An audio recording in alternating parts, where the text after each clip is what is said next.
Les hicieron estas preguntas. ¿Cuáles son las barreras que enfrentan los patólogos para hacer el diagnóstico de síndrome mielodisplásico? ¿Cuáles son las 3 barreras que usted cree que son las más importantes para realizar el diagnóstico de síndrome mielodisplásico? Y estas son lo que respondieron. Estas son las barreras significantes para el diagnóstico. Y entonces aquí dice que una pobre calidad de los aspirados de médula ósea.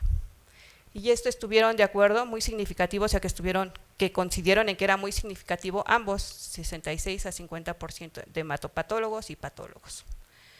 En clarito, en un poquito más gris, se ve lo que tiene alguna significancia y en negro lo que no es significante. Entonces, ¿cuántos de ustedes se han encontrado con que nos reportan muestra insuficiente? Tomamos una biopsia de hueso y nos dicen no fue útil para diagnóstico.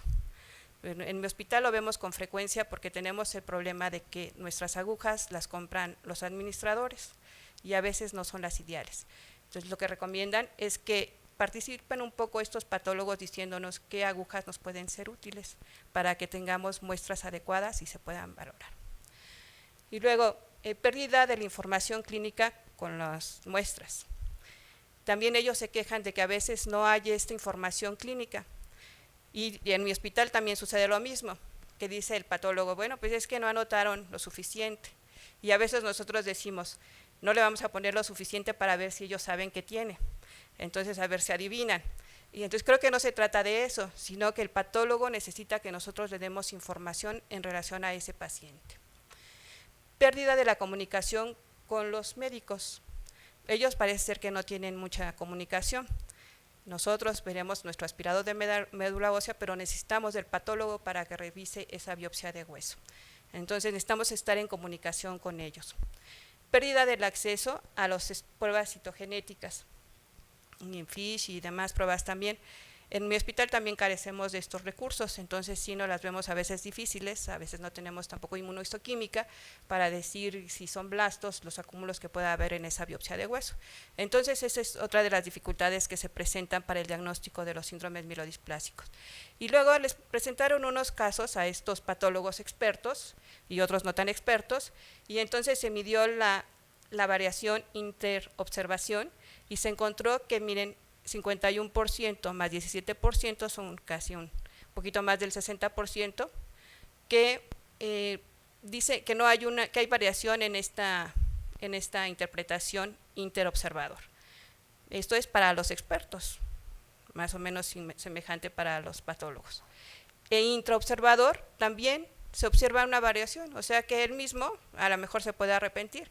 Y también les preguntan ahí, bueno, ¿y está seguro realmente de lo que usted vio? Pues no todos respondieron que sí podían asegurar lo que habían visto en su totalidad. Ahora vamos a pasar a estos síndromes mielodisplásicos hipocelulares. Entonces, el diagnóstico de mielodisplasia hipocelular se hace cuando en la biopsia de hueso nosotros tenemos menos de 30% de celularidad en un paciente menor de 70 años y menos de 20% en un paciente mayor de 70 años. Más o menos se observa en un 5 a 15% de los síndromes mielodisplásicos en general, esa es su prevalencia, y es más frecuente en las mujeres y tiene edad igual que otros síndromes mielodisplásicos. Las citopenias son más graves y se supone que estos pacientes responden mejor a la terapia inmunosupresora. Aquí tenemos una biopsia de hueso hipocelular, un megacariocito anormal. Regresando al caso clínico, cuando nosotros tenemos una hipocelularidad y tenemos dispoyesis o displasia en las células, en las 3 líneas celulares, y tenemos anormalidades clonales o tenemos un cariotipo anormal, nos reportan quizás un 5Q menos, una monosomía del 5, una monosomía del 8, pues, bueno, del 8 ya no tanto, porque ahora ya se dice que la monosomía del 8 puede acompañar a la anemia plástica, pero tuviéramos una monosomía del 7, digamos, qué fácil, pues es un síndrome mielodisplásico, claro, tiene hipocelularidad, tiene dispoyesis y tiene cariotipo anormal.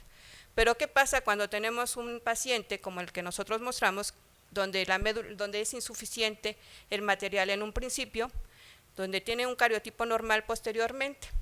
y que este cariotipo normal se observa hasta en el 50% de los pacientes con síndrome mielodisplásico, o sea que el tener cariotipo normal no excluye que sea una mielodisplasia.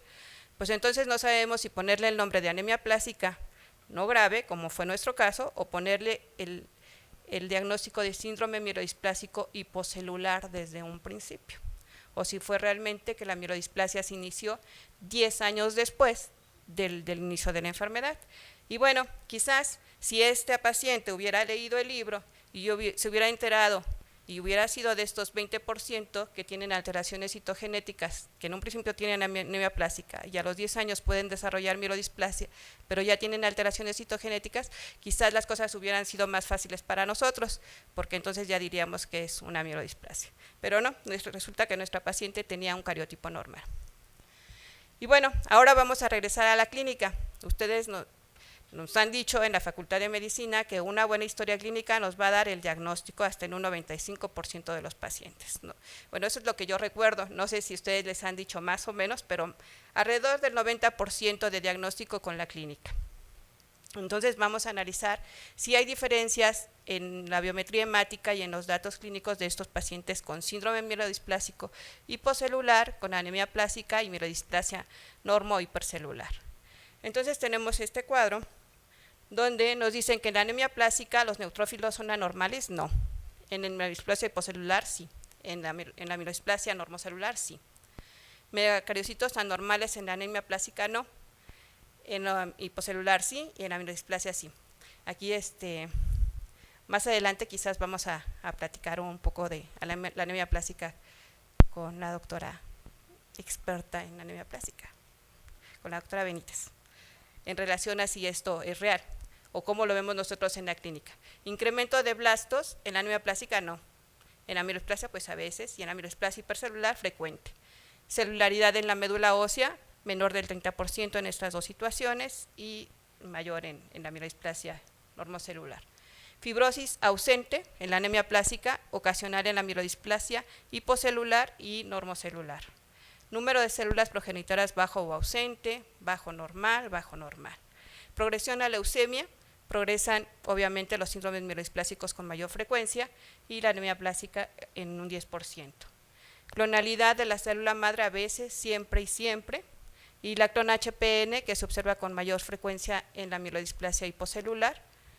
Y aquí otras alteraciones, cómo se encuentra el interferón gamma y el TNF elevado en todas las situaciones, y la respuesta a la terapia inmunosupresora es mayor en anemia plástica que en la mielodisplasia hipocelular, y algunos de mielodisplasia normocelular también pueden responder. Y bueno, las alteraciones citogenéticas, que ya les decía que ahora sabemos que la anemia plástica puede asociarse a trisomía del 8, menos del 20%, aquí vemos que 50% quizás, no vamos a poner más de 50% porque acordémonos que existe el cariotipo normal en el 50% de los pacientes.